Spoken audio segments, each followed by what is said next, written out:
तर मंडळी आज आपल्या जत्रेत सहभागी झालेले आहेत बिग FM नागपूरचे 2 प्रसिद्ध आरजे. त्यांच्याशी गप्पा मारणार आहोत.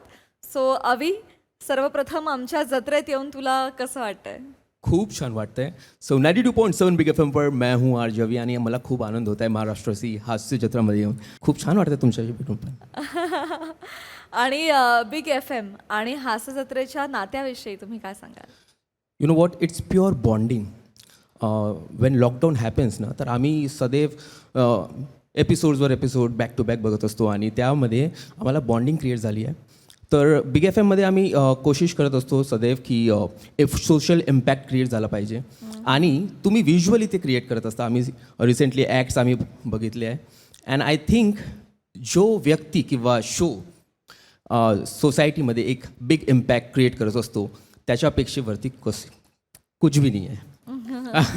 आई फील ये बॉन्डिंग जो हमने क्रिएट की है खुद के लिए, हम नागपुरकर्स जो है आपको बहुत फॉलो करते हैं. इस शो ने इतना इम्पैक्ट क्रिएट किया है सोसाइटी में कि बहुत सारी चीज़ों को सॉल्व किया, हर एक सॉल्यूशन को दिया है लोगों तक. चाहे वो एक्ट जब भी परफॉर्म होता है बहुत मज़ा आता है, गंमत तर असते, पण जे तुम्ही शिक्षा देता ते खूप जास्त इम्पॅक्टफुल असते. तर हेच बॉन्डिंग क्रिएट झालेली आहे.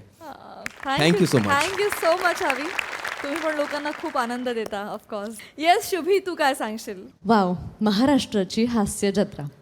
एका वाक्यात खरं सांगायचं झालं तर कठीण आहे, पण मी प्रयत्न करीन. तसं कॉमेडी हा खूप अवघड जॉनरा असतो, आपल्या सगळ्यांनाच माहिती आहे. पण जर कॉमेडीचं कुठलं मंदिर आहे तर ते आहे महाराष्ट्राची हास्य जत्रा. आणि तुम्ही सगळे इतके हार्डवर्किंग कलाकार आहात, म्हणजे एकही शब्द इकडचा तिकडे होत नाही. जसं आम्ही टी व्हीवर बघत असतो तसेच ते प्रत्यक्षात परफॉर्म करत असतात. आणि काय प्रचंड सुंदर बॉन्डिंग आहे तुमच्यामध्ये. मला खूप आवडलं. माझा इथला अनुभव हा आयुष्यभर अविस्मरणीय राहणार आहे. आणि मला असं झालं आहे कधी मी फोटो जे जे काढले आहेत ते माझ्या घरच्यांना दाखवू. पण बियॉन्ड दॅट मला बिग FMबद्दल बोलायला आवडेल. 92.7 बिग FM की मैं हूँ आरजे शुभी आप सबके साथ.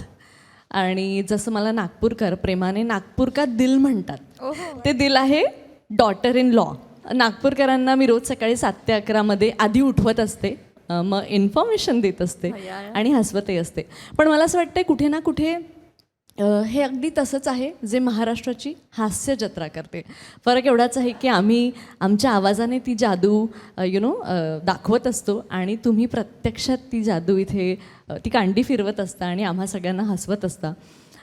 बिग FMबद्दल सांगायचं झालं तर ऑलरेडी पूर्ण भारतभरात आमचे 58 स्टेशन्स आहेत आणि अजून 9 नवीन स्टेशन्स घेऊन आम्ही महाराष्ट्रालाच नाही तर भारताला हसवणार आहोत, रडवणार आहोत आणि सगळे इमोशन्स फील करून देणार आहोत. भरपूर प्रचंड अवॉर्ड्स त्यामुळे आम्हाला आमच्या कामातनं मिळत असतात. So we as a big FM, as a brand, we believe in धून बदल के तो देखो.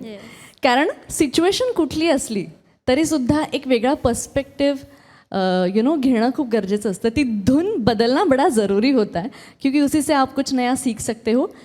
जरी नाही शिकलं तरी चालतं आहे, पण ॲटलिस्ट तो क्षण तो प्रसंग निघून जातो. हे आम्हाला बिग FM शिकवतं आणि महाराष्ट्राची हास्य जत्रा हे ते रिअलाईज करून देत असते. सो इथे येऊन स्वप्न पूर्ण झाल्यासारखं वाटतंय. आवडत्या सेलिब्रिटीजला प्रत्यक्षात पाहिलं आहे, त्यांच्याशी गप्पा मारल्या, तुम्हा सगळ्यांशी भेटून खूप आनंद झाला आहे. So thank you so much once again. महाराष्ट्राची हास्य जत्रा, तुम्ही असेच आम्हाला हसवत राहा आणि प्रत्येक इमोशन्स फील करवत राहा. Thank you so much. Very well put Shubhi, thank you so much. आणि तुम्हा दोघांना देखील तुमच्या पुढील वाटचालीसाठी खूप साऱ्या शुभेच्छा सोनी मराठी आणि महाराष्ट्राची हास्य जत्रा परिवाराकडून. Thank you so much.